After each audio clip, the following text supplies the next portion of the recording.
Welcome to Inner Threads, a podcast on healing, wholeness, growth, and connection.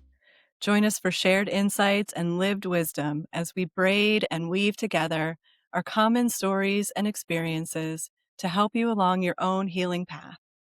Inner Threads is hosted by Courtney Kaplan, Bert Nelson, and me.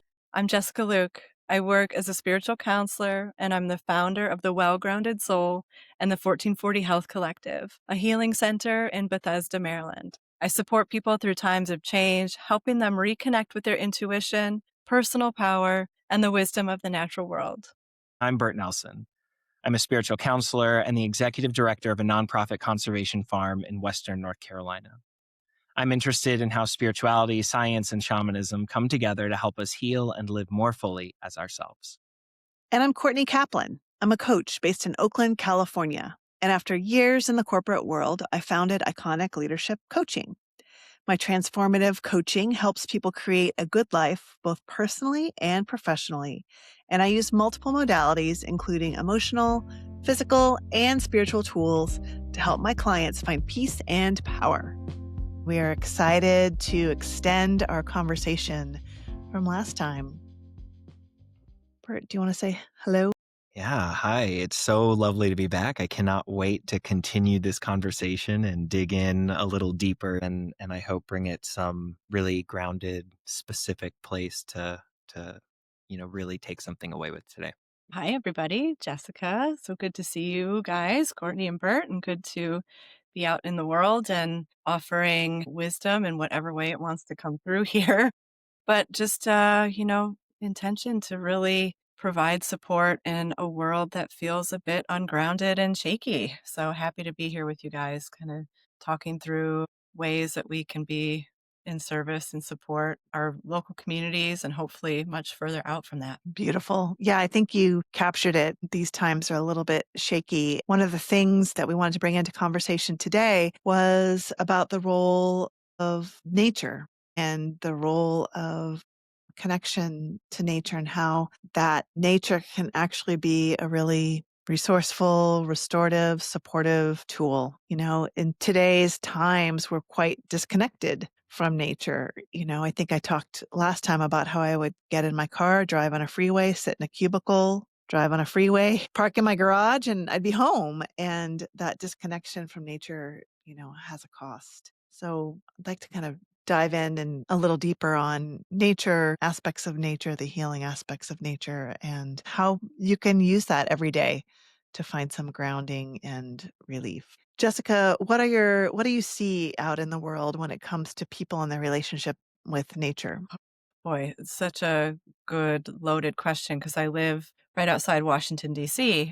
and in, a bit of a concrete jungle. I think I mentioned last time about like the edgelands of nature. We kind of look at the random tree that's outside my window surrounded by concrete. But you know, here I believe that people are pretty disconnected from nature. And that leads to a lot of suffering, a lot of dysregulation. Um, it it's innate within us as humans to be connected to the earth, and our culture and especially like the city culture has led us to believe now our food comes perfectly prepackaged, and we lose track of even what a carrot looks like when it grows in the ground, and even just that connection to where our food comes from, let alone how the greater effect of not having the forces of nature around us to show us. Here we're experiencing fall, and it's very obvious how seasons change, and it's like, oh, okay, yeah, this transition is happening. But then the prettiness of it goes away and we forget about it. And we forget that we can still rely on the powers that are here for us, that nature shows us all the time through all the seasons. And even if we are in this concrete jungle, there is still access to these healing powers to help us get more regulated within our own nervous systems. I love that. Yeah.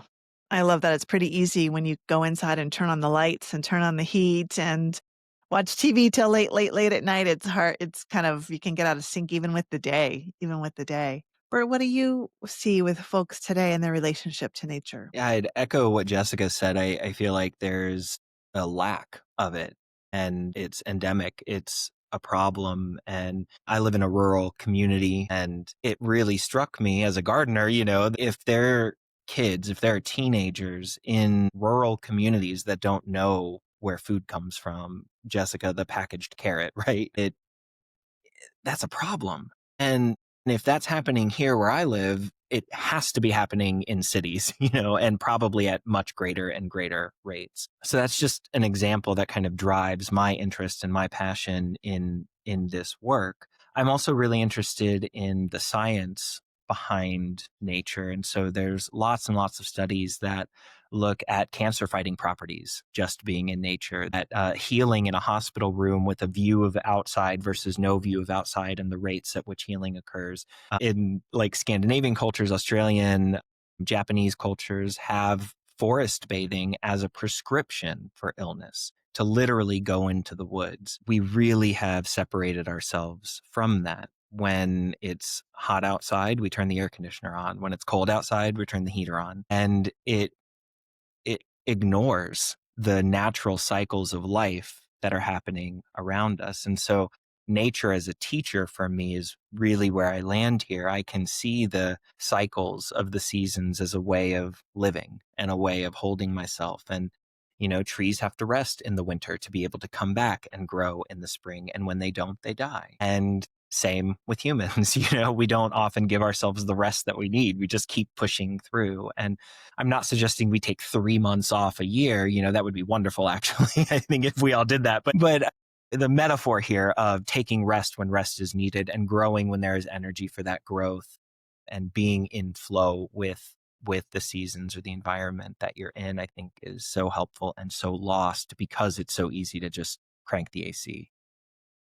Absolutely. And I think that, myself as a gardener too, the amount of things I've learned about nature, just being a gardener and the requirements of flowers, pollinators, certain pollinators have evolved with certain kinds of flowers. Like there's an enormous amount of complexity and beauty that's like really drives kind of a lot of awe, when you see the beauty and the complicated tapestry.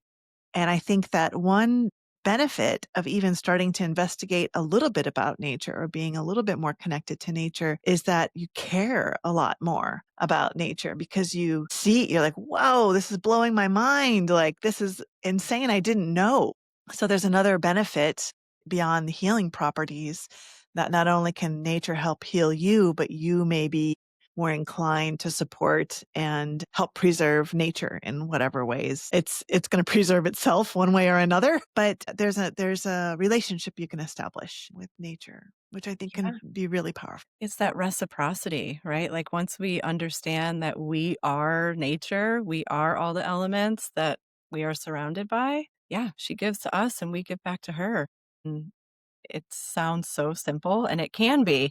It's a beautiful awakening and awareness to that when you really feel into it with that connection. Yeah. So if someone is listening to this podcast and they're like, okay, yeah, I get it. Nature's healing. That makes a lot of sense. How do I reconnect or start to reconnect with nature? And we don't have to go into the tactics right away, but I'd love to hear a little bit about how each of you have used nature in your own healing practices or with your own clients, or what a reconnection to nature might look like. Yeah, so it's funny because what's coming to me is my boyfriend and I have been taking walks at night, and it's been so eye opening because I don't know, I think we're conditioned. Like you stay in at night, you lay on your couch, you read, whatever it is, but you don't go outside at night. And it's been wildly illuminating to witness nature at night. It's just a very different, like, mental construct around what we know of nature, and it's been really, really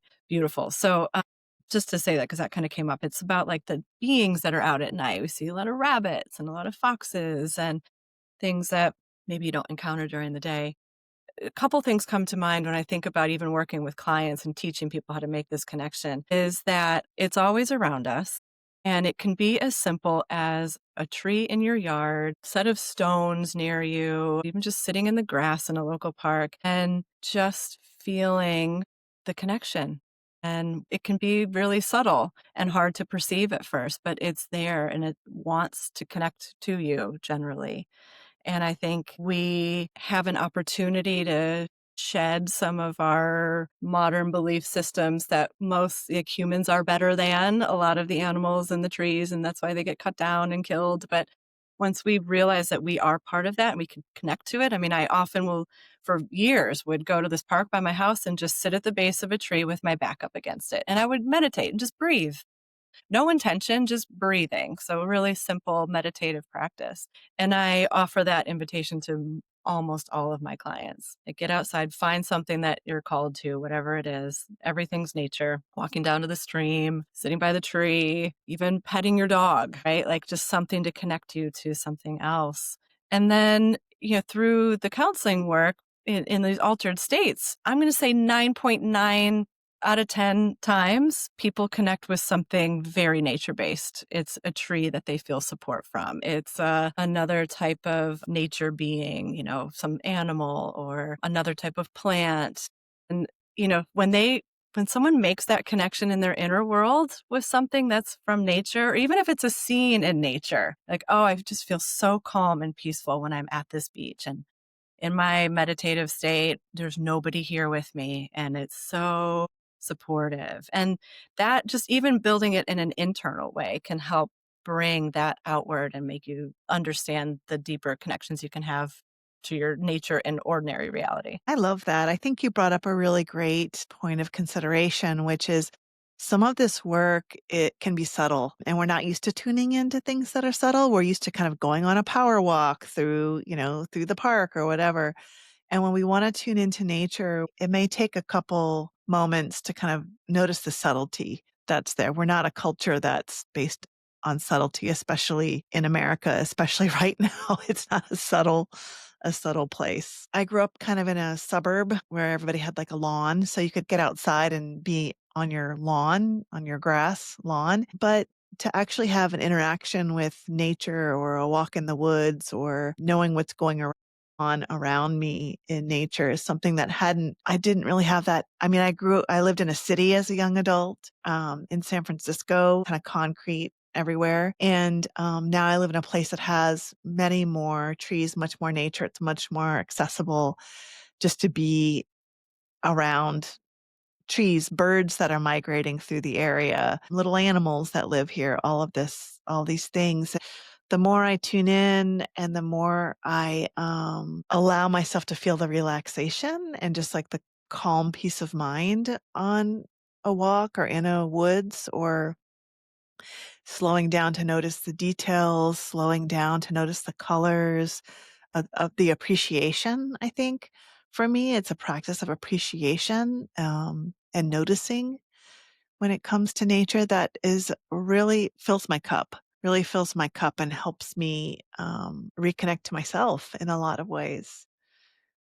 Yeah. And, there's more subtlety and more variation from there, but certainly, something that I like to do every day is just notice the beauty in nature. I have a friend who's really into orchids, and, I've always, I think everyone's gotten an orchid at some point or another, and you watch it be beautiful and then it kind of shrivels and it dies and it's a stick and goes in the trash. And so my friend kind of showed me how to soak orchids and nurture them so that they bloom again and again. And it's just a simple orchid in my kitchen window, but to see it go through its cycles of putting out its little stalk and the little blossom buds, and then one morning the one blossom bud pops, and the next morning there's three that have popped open. Even something as simple as a plant nearby can really help you tune in. I have this window here in my office and I have all these orchids and it is so I get like Christmas morning when I see a little thing. I'm like, "Oh, we have a new friend coming up." So, yeah, no, I get I it. would say orchids are high satisfaction. If you're willing to give it a whirl, it's a high satisfaction houseplant. Bert, what about you? You live in a more rural area where nature's more accessible, but what are the ways that you find yourself connecting? I certainly try not to take it for granted. And sometimes I do, like it's easy to say, oh, I can just walk outside. And so, oh, I'll do it tomorrow. And I find in those days that I am not as grounded as I'd like to be getting outside every day. And so much of my spiritual practice is also practical living. I think of much of what all of us do as the art of living. And gardening, as an example, is a practical function. It grows food for me and it requires me to cultivate it. So I am outside, present with it in nature. And so I try to build nature into my life rather than try to make it like a special thing that is separate from or something to attain or something to go do. Courtney, you were talking about slowing down and being present and how critically important that is. And I think when we do that, and this is what I try to offer my clients, when we slow down and take a breath, even just watching your own breath and noticing that that's air that comes from nature that is filling your lungs. And without it, you wouldn't even be here right now, right? Something that simple. And when we begin to see nature, and I'm going to define nature here for myself as life. Life is what comes from nature, right? It expresses from nature. And so we see nature, I can see nature in all forms of life, whether it's plants or animals or other humans and um, spiritual beings, in that way. When we slow down, we can see the life that is in everything that is around us. Jessica, you mentioned, even if it's your dog, petting your dog, that is nature. I think I have more than 0.1% of clients that don't like nature, right? So clients will come to me and they'll say, I don't like being in nature. I don't like bugs. I don't like the heat. I don't like being dirty. I don't like not having air conditioning. It's uncomfortable. It's blah, blah, blah, right? I need my phone, etc. And the challenge there, but it's a beautiful challenge there, is to help them see where they are feeling supported by nature, but they might not have been defining it as nature, right? And that stopping and slowing down allows us to see that plant, that tree, that flower, that orchid, that cat or dog is nature. And you can connect to nature through any of those experiences. It doesn't have to be walking in the woods. It doesn't have to be hiking or rafting or any of those other things. It can be as simple as just recognizing that the air in your lungs is nature, and that can be enough. Right. Slowing down, subtlety. These are all practices and qualities that we don't really have in modern life very often unless we're encouraging ourselves or find a community to help us remind ourselves to slow down, notice subtlety, kind of start to instate some of these practices. I don't know if either of you have this experience, but those times where my phone is not in do not disturb, or someone on the list that can get a text message through the do not disturb, right, sends a message when I'm on the cushion and that vibration while I'm meditating, I find it as a great teaching point because for myself, it will kind of, oh, do I need to answer that? There is this inclination that I hear a phone vibrate and I have to reach out and grab it and address it immediately. And I can't imagine I'm the only one that feels some level of that experience. And so being meditating and hearing that vibration and being like, no, I'm choosing to be here. I am choosing to be present. This is time that I have carved out for myself. That's part of the practice. And knowing that those interruptions to life are going to happen and that we can choose to stay paused, to take that time and that space that we need to be present before responding or before reacting. Frankly, I have to put my phone in another room because I will like peek, right? Like I'm in meditation, then I peek. How much longer? Did I miss something?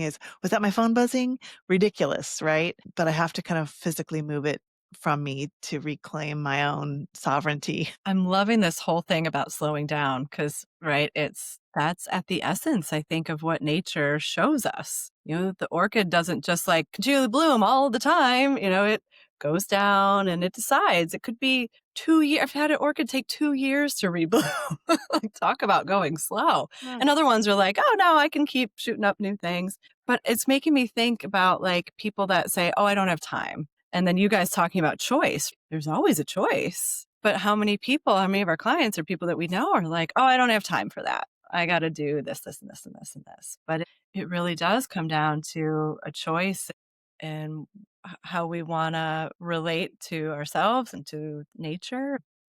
So maybe like what are some of the benefits? Like what could help someone get over that kind of thought of, oh, I don't have time for that.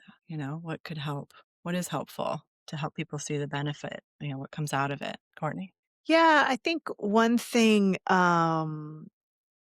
that helps me is realizing you don't have to jump in with doing an hour of meditation twice a day, right? If you, to Bert's point, notice that you take a full breath, notice where your breath is in your body, one breath. Is it up in your throat? Is it in your chest? Where is that one breath? That's it. Check the box. That's a way to start. Keeping a little bit of nature near you so it's easy on your desk, a little plant, a little bouquet of flowers, favorite rock, any element of nature right there near you, wherever you are, can be a huge help to kind of start that connection rolling. And it doesn't take time, right? That doesn't take that much time. I get a little more confrontational with my clients in this space. Bert's mean. I don't know about mean, but I do get, I apply a little pressure here because everybody says I don't have enough time. Every single client who's come across my path who doesn't already have an established spiritual practice, whatever it is, whether it's meditation, journaling, reflection, or, however, walking in nature, if there is none, the question they always ask is, what should I be doing? And the first thing I say is meditate for 5 minutes a day. That's it. Everybody has 5 minutes. Everybody. And if someone tries to fight me on that, no, I'm so busy and my day is scheduled. I promise, let me follow you for a day and I can find more than 5 minutes that's being wasted that could be used toward meditation. And then when it comes to the action piece, the doing it. So that client will come back, second session, third session, fourth session, and they're not really feeling much shift in what their experience is. And I'll ask, have you been meditating? No. The answer is always no. And I think there's in Western consumeristic culture, this idea of I'm going to go to my therapy session or my counseling session or my shamanic healing session, and that's going to be my healing. And I'm going to step out of that and go back into the rest of the world. And I don't have to do anything else because that's doing it for me. And that's not the case at all. We know that you have to take action on what your work is, whatever that is. And so whether that's 5 minutes of meditating or 5 minutes of journaling or whatever feels right to you, 5 minutes of quiet time, counting your breaths, that will make a shift. And I will harass my clients to do that, right? Have you meditated this week? Have you meditated this week? Have you meditated this week? And some get irritated with me. No, I haven't, right? And that opens up a whole other conversation about self-love, about worthiness, about prioritizing your own needs, about, all of those things that they're not doing, right? And hopefully by bringing the conversation forward shows them that I do have 5 minutes and I can do this. And those that do step into that really do find value in it. Yeah, it's funny. I second that, Bert. I get a bit confrontational. I challenge my clients pretty hard with that. Just this morning had one of those where, somebody really wants to do their spiritual practice and find time to meditate, but needs to listen to 5 different news outlets throughout the day. So when we got into a pretty interesting discussion about finding a balance there, right? I feel like it is about a balance. And nature is balance, right? We see where it lets go at times. We see where it goes inward. We see where it gives. It's always finding harmony within itself. And that's, I think, as humans, kind of our goal with it all. We still have to be humans and live in ordinary reality and do that. And it would be great if we could just sit and meditate 23 hours a day, whatever our waking time is, and then get a lovely 8 hours of sleep.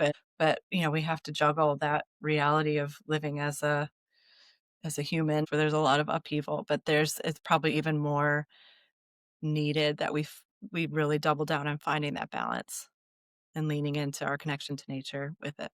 That is so inspirational for me. Like, as you say that, as you talk about the world that we live in and how crazy it is and how overwhelming it is and how scary it is. And I can only speak from my own experience here. I'm I'm queer and our community feels like it's under attack. I imagine if you're a person of color, I imagine if you're a woman, I imagine if you are anything other than the majority, that there is a lot of fear right now that is in the air. And we, the three of us, know that where your attention goes, your energy flows, right? And when we look at those 5 news outlets, we're consuming that. I think about it as like food, right? It's like you put a big straw and drink up that milkshake and, oh, now my tummy hurts. Well, yeah, because that's a lot of garbage that you just consumed, that you just focused on. And nature isn't that. Nature does have its harshness. I'm not suggesting that it doesn't, but what I'm talking about here is that 5 minutes you're sitting on your front porch or looking out your window or walking in the park or and you see the hawk that's flying above you or the deer that crosses your path. Those are my experiences here in the woods, but there are no politics there. Jessica talking about balance with nature. There's the slow down, but there's also, we got to keep going, right? There is that flow. Nature doesn't completely stop. It's everything in its own time. And I think when we can focus on that, and bring our awareness to that, then that's what we're drinking. That's what we're filling ourselves with. And that feels a whole lot better than all of these loud distractions that are in our space all the time, especially in the world we live in now. Yeah, Bert, I think when people are suffering and they're coming to a healer or the Well Grounded Soul Healing Center or working with you, Bert, or working with a coach, or they're reaching out for help because they're suffering. And I think in our culture, we've really been conditioned to want to buy something that will resolve our suffering. And I think you make a great point when folks think, well, I have a therapist now, or I write that check to my, depth hypnosis practitioner. That's part one. But we need to start to take responsibility for ourselves. And that may be new. So to say, I'm making a commitment to meditating 5 minutes a day, no matter the amount of responsibilities I have or what have you, that's making a commitment to yourself instead of outsourcing that power and ability to make change to a shopping cart or a website or something that you're going to buy out in the world to kind of at least dampen that pain or suffering. And that can be really liberating, just that fact of, oh my gosh, I can meditate, I can see nature, I can admire a sunset, I can put a orchid on my desk, I can have my favorite rock in a space that reminds me I'm connected to a source of abundance, beauty, power, creativity, resilience, plus, plus, plus, plus, plus. That is who I am. I am of this. And there's no subscription fee, right? There's no appointment to make. There's no recurring credit card charge for that.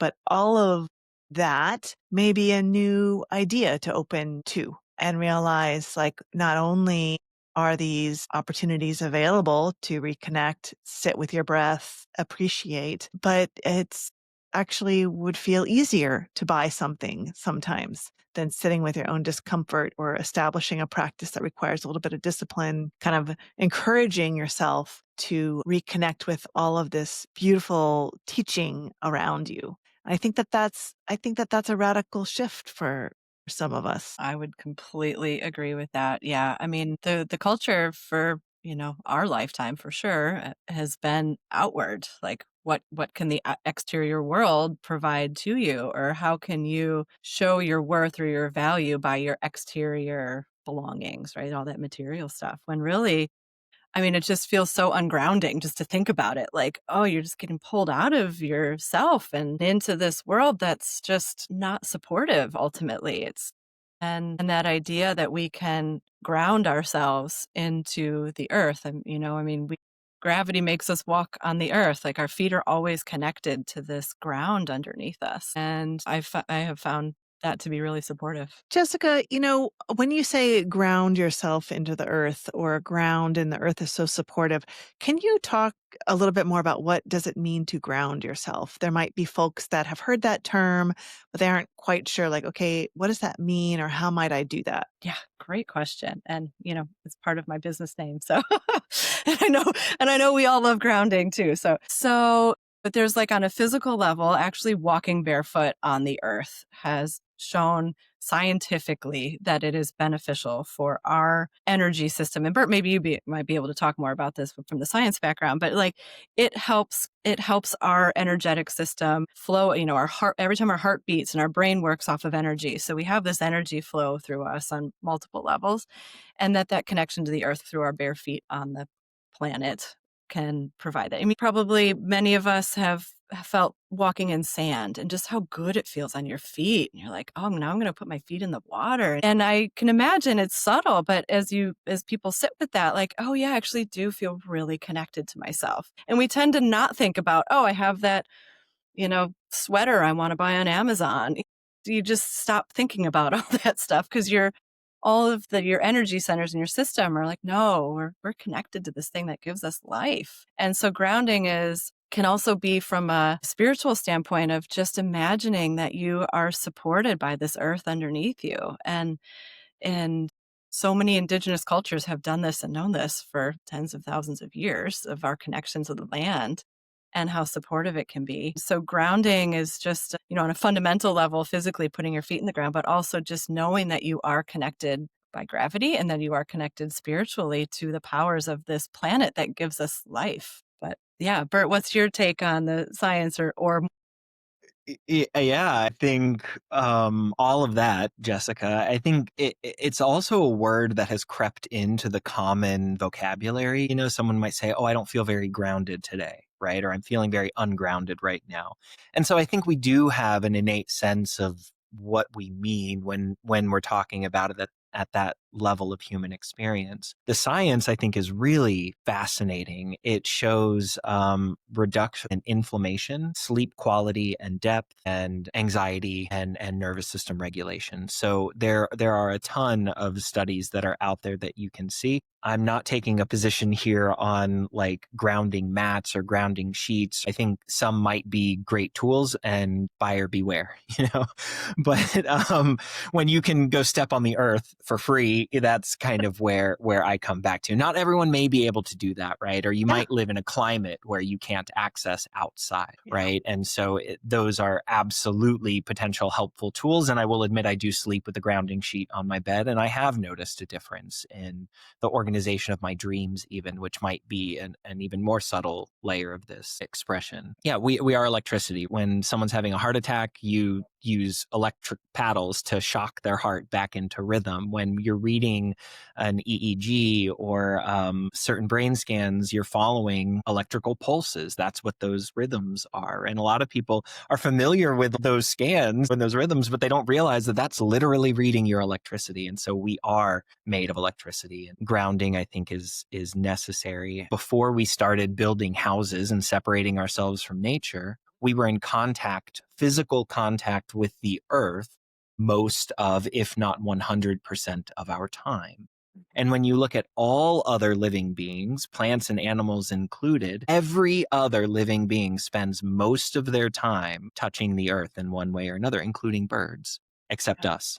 Yeah, the one thing I would add is, because a lot of us spend our time in homes or conference rooms or meetings or Zoom calls, one of the things I encourage my clients to do is what I call meeting meditation, where you're in a meeting, right? You're attending meetings. A lot of us are in those all day, but you're feeling yourself in your chair. You're feeling the surface of the chair against your body. You're feeling your feet on the floor. You're feeling the weight of your human body in the chair. Sometimes I tell clients to imagine like a huge dinosaur tail coming out of their back sacrum, the lowest part of their spine, and just kind of plugging in to the earth with like a big thunk. And I think that even that quick imagining or that quick visualization helps you return to the room that you're in, helps you to be present and grounded, helps you start to track your breath. And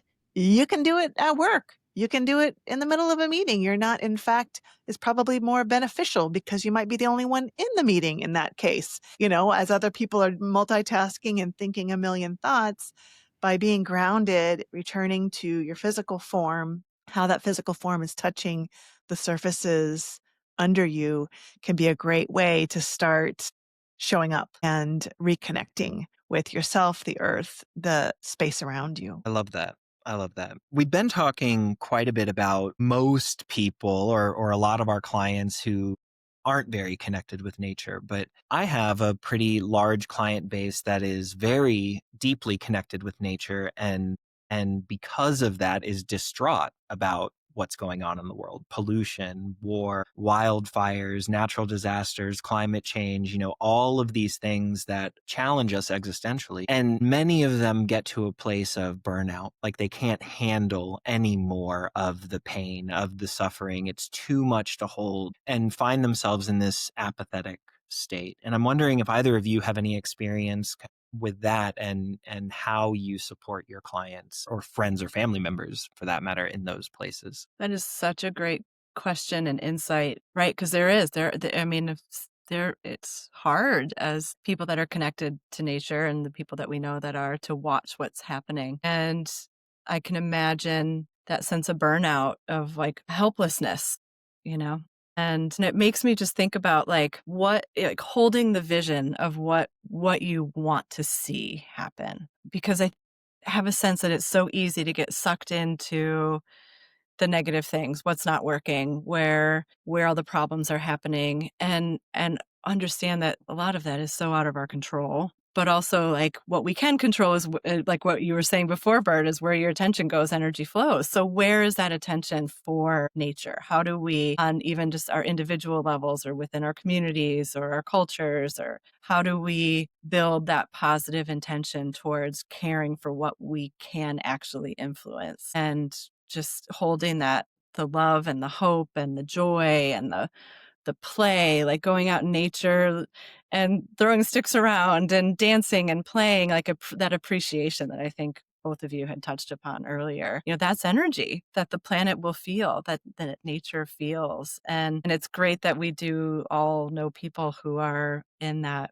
capacity to want to help and want to do more. And how can we attempt to heal on the level that we can? But I think it has to come from that positive intention outward and just keep holding that as the focus. Yeah, that's beautiful. I also think that we're conditioned to be overwhelmed, and there's like this conditioning of like, well, there's nothing I can do. I can't save glaciers. So there's nothing I can do. So then we just like immediately go to shut down or overwhelm. When I think, again, just like the 5 minutes of meditation, starting to connect with nature in whatever way you can, in whatever way that's available to you, starting to understand the nature around you, starting to understand some of the choices you can make. I get it. Like paper straws aren't going to save the planet, but that may connect you with a larger movement or new information or new organizations that are doing more. There are plenty of people out there doing quite a bit, and you need to kind of hook up to those efforts in whatever way is appropriate for you. Again, I know a lot of us might not have time, money, resources to do a whole bunch. You don't need to do a whole bunch. Um, you know, Jessica, I love the idea of connecting energetically to what you want to see or what you appreciate around you or the people, the positive things that are happening. So certainly it might be human nature to feel overwhelmed. We're not attuned to getting this amount of information 24 hours a day, 7 days a week. We're kind of getting the worst of the worst all the time. So yeah, you may feel overwhelmed. Reach out, find help, find support, and then start to implement those new practices, connecting with nature, appreciation, 5-minute meditation, looking for the helpers, looking for the people that, are collectively caring. There's a lot out there. It just, again, happens to be not loud. It happens to be not overt often. It's quiet, it's subtle, it's kind of operating underneath the major news networks, It's not always on the radar immediately. So those are some things that have really helped me as someone who can tend to get quite overwhelmed and quite burnt out when I start to kind of rattle through all the problems that we're facing. Bert, how do you help your friends that are involved in these great noble causes of trying to help the earth? You know, something Courtney was saying about the overwhelm piece, I think there's also a layer of addiction to the overstimulation. So when we don't have it, right, a person who doesn't have a meditation practice, for example, who tries to meditate for the first time for 5 minutes. Many, many, many want to crawl out of their skin. My husband's one of them. So, I mean, it is, I think, recognizing that we are kind of addicted to the noise or to the distractions, even those of us who want to help and support. And it's that addiction that catches us in the external experience, in the noise. And so an example of this is, when people get upset that a friend voted for someone because they have a child who's trans. And to them, their friend voting for that person is an attack against their child. And how could you do that? And that's so insensitive.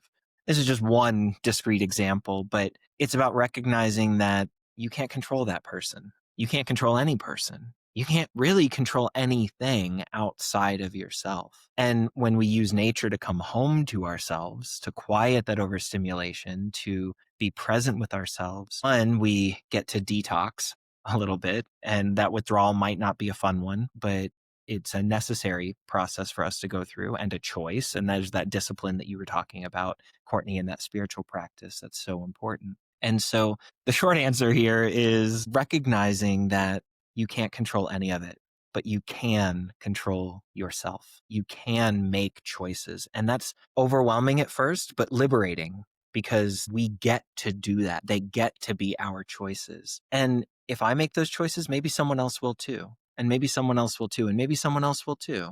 But if I don't, then I'm certainly not being the change I want to see in the world. And I think that's really what's so important here, is coming back to yourself and recognizing, okay, shouting at you isn't telling you you're wrong, isn't going to probably change your mind. And it's certainly only keeping my focus on the negative here.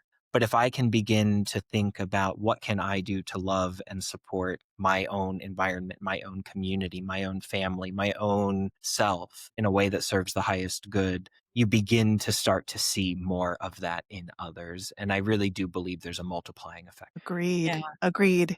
And I think you bring up a great point with the addiction and how we can kind of be addicted to like the adrenaline burst or the dopamine buzz or all the things that we're actually getting.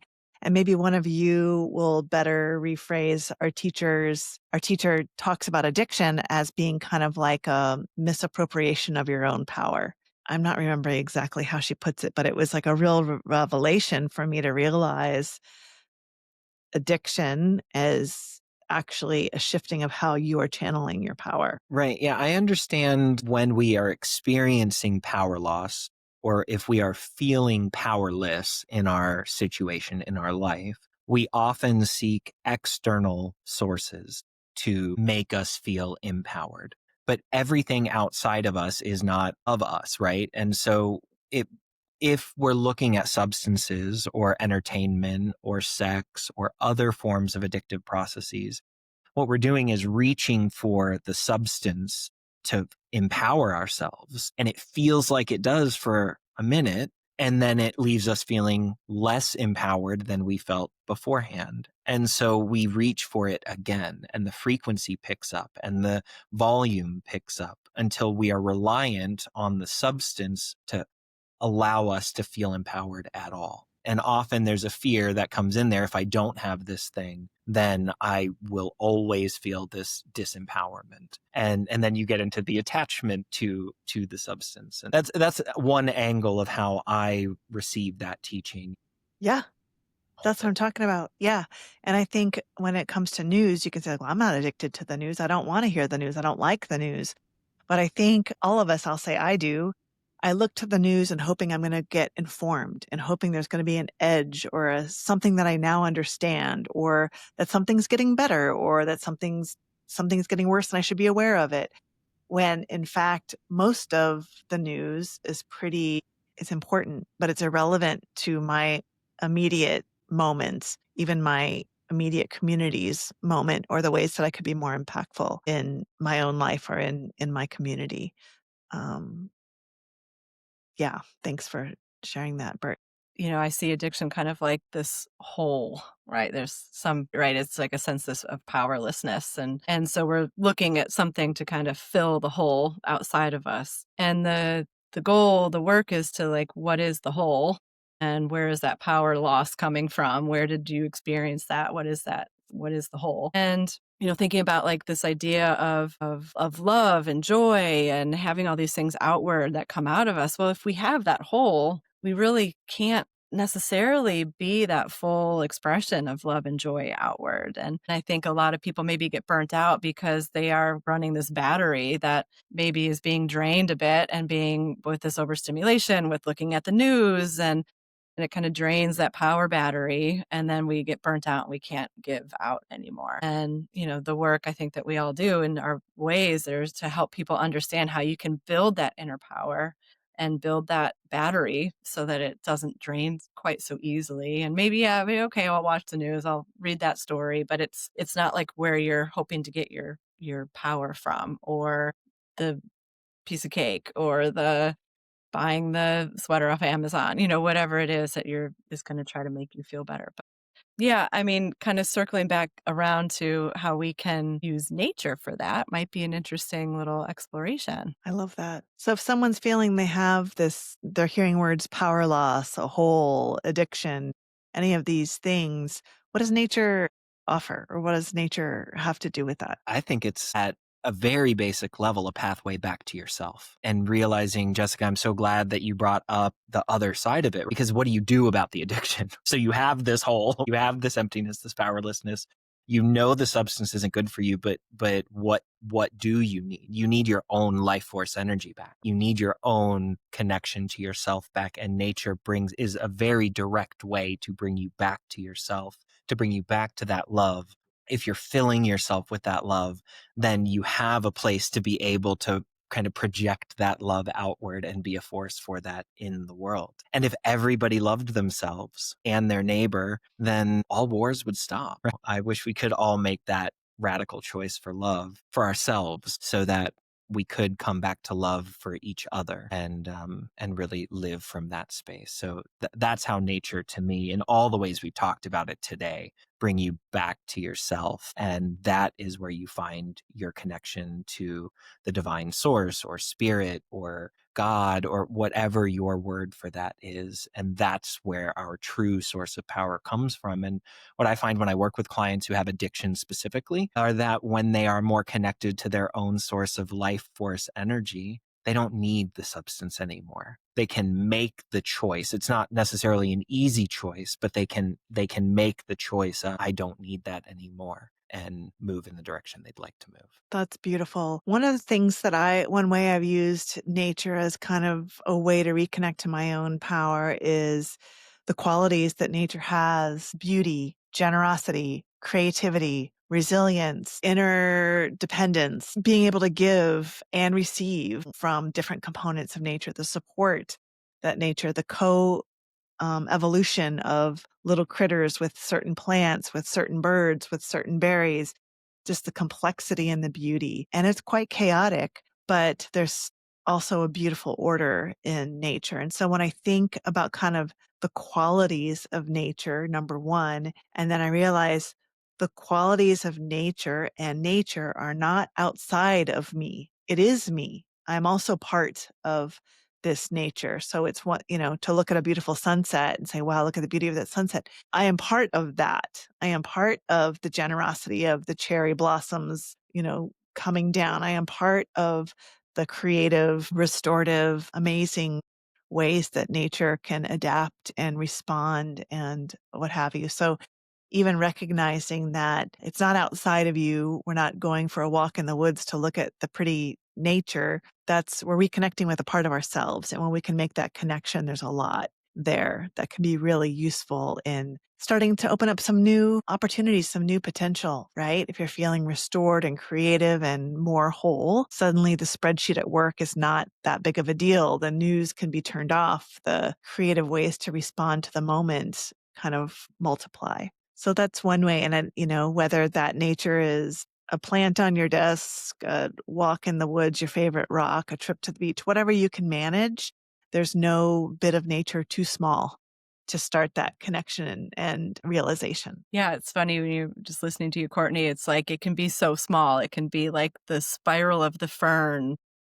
or like the massive expanse of a sunset. However you relate to it, it can be it doesn't have to be this big thing, but it's also making me think about like just spaciousness. I feel like a lot of our world has us kind of constricted and stuck in front of our computer, and I got to get in my little car and I got to do all these things when like nature is so spacious. And so many people have no idea what the element of space is. They're like, oh, it's just air. Well, air is what is in the space. So, just understanding that nature will provide this expansive spaciousness for us to like, okay, I can take that big deep breath. Even if I am sitting in my office, there's space here for me to like expand into the air that's here to keep my life force going, like you were saying, Bert. And I can go sit outside in the sun and feel the life force from fire and connecting me to the fire within me. That's that electricity that comes through. And just finding ways that our blood and our saliva are the water that we can touch into at a lake or a river or a stream, but that like flows through us. And when we see that we're not so separate, I think it can really help that grounding and that bringing us back into connection, that we're all part of this same thing together. So, to wrap up today, I'd like to ask each of you one specific way that nature is in your life right now. One specific example you could share that someone could relate to, that a way that nature is going to interact with your life today, maybe. I love fish tanks, aquascapes, aquariums, right? And I hate the industry and the idea of captive breeding fish and putting them in a confined aquarium, and that's the life they live in. And I think there are many people who do a wonderful job of creating a natural habitat that is safe and healthy for the fish. But I think most of the time it's, a 10-gallon fish tank in a 6-year-old's room where the fish is getting overfed or underfed and no one's checking the ammonia levels and et cetera, et cetera. And recently I have started a rescue tank for betta fish. And the idea being that there are these beautiful fish, and I can't stop them from being captive bred. I can't, keep them from being on the shelves in a pet store. And by purchasing one, I participate in the exchange that encourages them to continue the captive breeding. But I have a tank set up, and what I'll do is I'll go into the store and find the one that looks like it's the closest to death and is least likely to be bought, and I'll ask the store if I can take it home. And some big box stores actually have a program for that kind of thing. And the idea is, how can I support this small fish as a living being for the rest of its life, however long that is? What can we do? How can we connect with nature? This is a way that I feel like I can recognize the beauty and the life in this creature that is left on the shelf to die, and give it some sort of love and support. And I learned so much from that process that, I don't know, it feels just really big and whole to my experience in a way that I get to be in reciprocity with nature. Love that. It's funny I because love what came that. to me too is an experience that I had recently on the horse farm that I help out at. And we had every quarter have to give all the horses and donkeys some immunizations. It's a paste you have to put in their mouth. And all of them are good except Ricky. And Ricky just, I can imagine it's like the kid who doesn't want to go get a shot at the doctor, right? And just like freaks out. Like Ricky just, he can see the little tube and he is out. So we had to get him into a smaller confined kind of area so that we could try to catch him essentially. And like, yeah, try to catch 1,000-pound animal that can like bolt off at 15 miles an hour really quickly. And it took my friend and I probably 30 minutes. And he was getting more nervous and more worked up. And we had to lower our nervous system. We had to both breathe.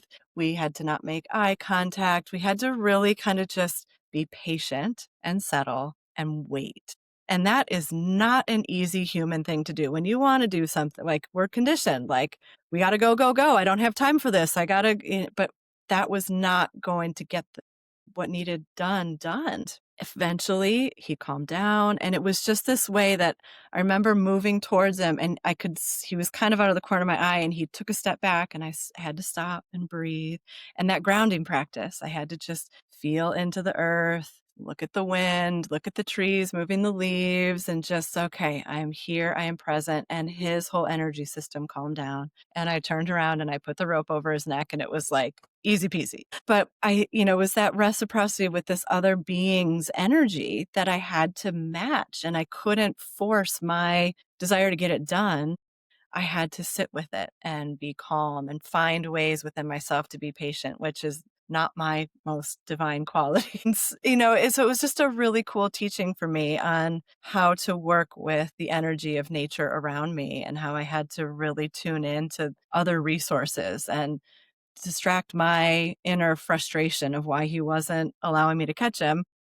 Go look at the pond. Okay, it's still. There's stillness there. There's geese hanging out on the pond and they're just still, and bringing all that energy into myself. And then he calmed down and it worked. So it was just a really cool experience. That sounds amazing. I want to meet these horses one day. They sound so cool. For me right now, when I first started gardening, the first thing I grew from seed were sweet pea flowers. And I kind of had beginner's luck the first year. And then since then, it's kind of on and off. Sometimes it works, sometimes it doesn't. But I've learned that you start them around now or a little later. So I have my little setup of my tray and I filled it with the little sweet pea seeds. I had found a package that it's maybe a couple years old. And so I didn't even think that might not do anything. Put it in the ground, got it, not in the ground, in the little planting container, got it really damp. And one day I walked out and it's like, broop, all of the sweet pea sprouts had kind of come up. It was so exciting. And then each day I'm kind of checking and they're really going crazy now. So they're still relatively small, maybe 2-3 inches. But for me, that practice of looking at these sweet pea seeds that are now little sweet pea vines and knowing that that's the start of a future of sweet pea bouquets, beauty in my garden, like that hope and planning for something beautiful in the future that is going to be beneficial to nature, beneficial to me, beneficial to everyone. And so even if you've never grown anything from seed, it's incredibly rewarding and super fun. And it might take a couple tries, but that's where my focus is today with nature, my sweet peas that are going nuts. Love that. It's like just planting the seed, right? Literally, right? Right. Exactly that. Well, Jessica, Bert, thank you so much for another conversation that has just warmed my heart and has been really, really, really helpful for me personally. I love you both so much, and it's so incredible to be able to have these conversations and get to open up with each of you. Really an honor. Thank you. Thank you. Thank you. Yes, same. Love to you all. Yeah, such a gift to be able to just bounce all these amazing things and see what comes out of it. All these amazing thoughts and ideas. Thanks again. Love you guys.